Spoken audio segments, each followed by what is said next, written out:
रामकृष्ण हरी. वानरांना येणाऱ्या दुष्काळाची माहिती आधीच होती.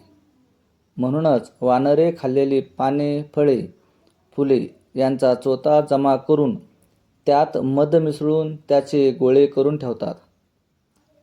हे तहान आणि भूक लाडू झाडांच्या ढोलीत ते पिलांसाठी तयार करून ठेवतात. अशा दुष्काळाच्या काळात म्हातारी वानरे एकमेकाच्या खांद्यावर हात ठेवून जातात आणि काही क्षणातच त्यांचे प्राण जातात. दुष्काळाच्या परिस्थितीत वानरांनी दाखविलेल्या या धैर्यामागे नवीन पिढीने तरी जगावे हा उद्देश असतो. एरवी भूक आणि तहान लाडू केवळ गोष्टीतच असतात असं आपण मानतो, पण प्रत्यक्षात प्राण्याकडूनच ती कृतीत आणली जाते. माणसासारखीच वानरे देखील शेकोटी करतात. वानरांचा संपूर्ण कळप एकावर एक लाकडे रचून शेकोटी तयार करतो. न पेटलेल्या या शेकोटीभोवती ते अर्धा एक तास बसतात आणि मग आपल्या मार्गाने निघून जातात. त्यांनी शेकोटी पेटवलीच नाही तर मग त्यांना ऊब कशी काय मिळाली हे जाणून घेतलं तेव्हा वानरे डोळ्यांनी त्या शेकोटीतील उष्णता शोषून घेतात असं आदिवासीकडून कळलं. वानरे निघून गेल्यानंतर त्यांनी तयार केलेल्या शेकोटीतील लाकडं तुम्ही जाळण्यासाठी आणली तर ती कधीच जळत नाहीत. वानरांची लाकडे चुलीला साकडे ही म्हण कदाचित यावरूनच पडली असावी. प्राण्यांचा अभ्यास करताना या गोष्टी मी कधी प्रत्यक्ष अनुभवल्या तर काहीची माहिती गोळा केली आणि ती या प्राणिकोशाच्या निमित्तानं छोट्या छोट्या प्रकरणातून लोकांसमोर येणार आहे. मुंगसाला पिलांसह रस्ता ओलांडायचा असेल तर घार आणि गरुडाची भीती असते. म्हणून आधी मुंगूस बाहेर येऊन डोकावतो आणि मग पिलांना कशा पद्धतीने रस्ता ओलांडायचा याचे संकेत देतो. त्या पिलांची आई त्यांना शेपटी पकडायला लावते आणि मग इतर पिल्लं एकमेकांची शेपटी पकडून रस्ता ओलांडतात. अशा पद्धतीनं रस्ता ओलांडताना तर हा कुणीतरी वेगळा आणि विचित्र प्राणी असल्याचा समज घार आणि गरुडांचा होतो. त्यामुळे ते त्यांच्या वाट्याला जात नाहीत आणि मुंगूस त्याच्या पिल्लांसह सुरक्षितपणे रस्ता ओलांडून पलीकडे जातात. उंदीर चोरीही करतात असं जर कोणाला सांगितलं तर विश्वास बसेल. उंदरांच्या नावाचा शोधार्थ एक पारध्यांच्या वस्तीत गेलो होतो. त्या ठिकाणी मला एक उंदरासंबंधी तज्ज्ञ व्यक्ती भेटली. त्या माणसाने रात्री 1 वाजता मला पाड्यावर बोलवलं.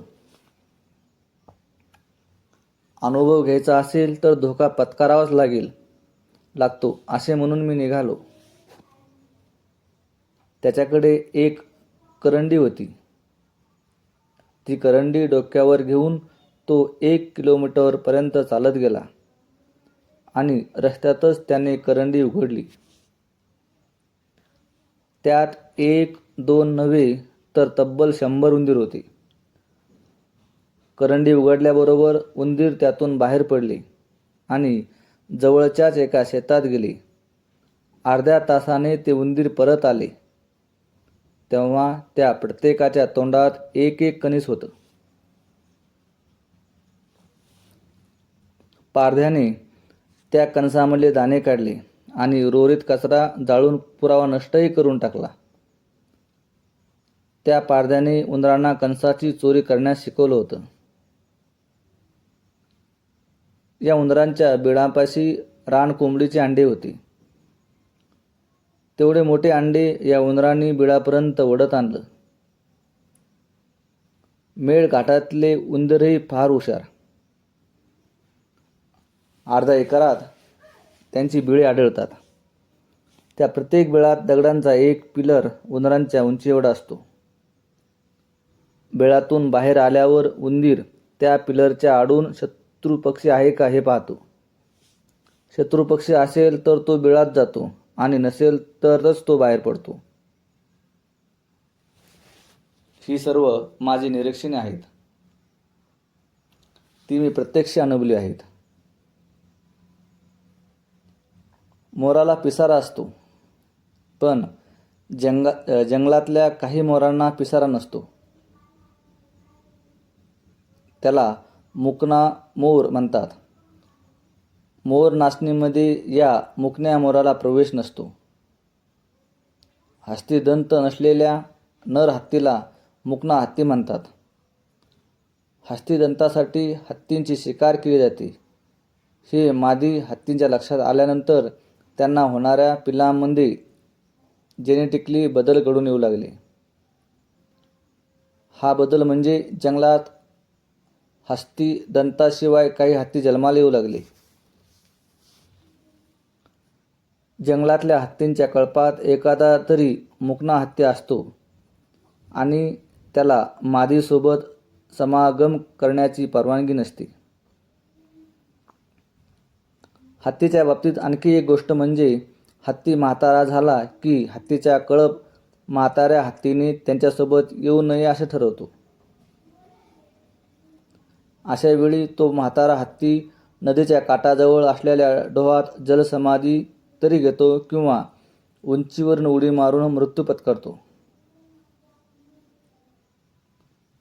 तर काही ठिकाणी नदीला पूर येईपर्यंत तो तिथे राहतो.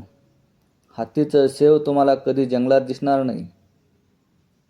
आणि चुकून राहिलंच तर सर्व हत्ती मिळून त्या हत्तीच्या मृतदेहाला डोहात नेऊन टाकतात.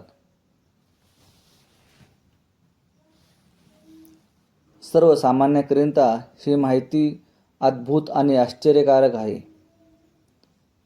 परंतु या ऐकीव कथा नाहीत, तर ही जंगलातील प्राण्याबाबत वस्तुस्थिती आहे. प्राणिकोशासाठी कराव्या लागणाऱ्या अभ्यास दौऱ्यात हे अनुभवाला मिळालं. मुकणा हा शब्दही त्यातूनच कळाला. हत्तीच्या कळपांचं नियंत्रण हत्तीन करते. कळपातले इतर तिच्या मागे चालतात. काळविटांच्या कळपांचं नियंत्रणसुद्धा मादी काळविटच करते. कोणत्या बाजूला वळायचं याचा इशारा ती कानाने देते. कानाची पाळ ती उजवीकडे, डावीकडे, समोर, मागे वळवते आणि त्यानुसार संपूर्ण कळप तिच्या मागे जातो. आपण म्हणतो कोकिळा गाते,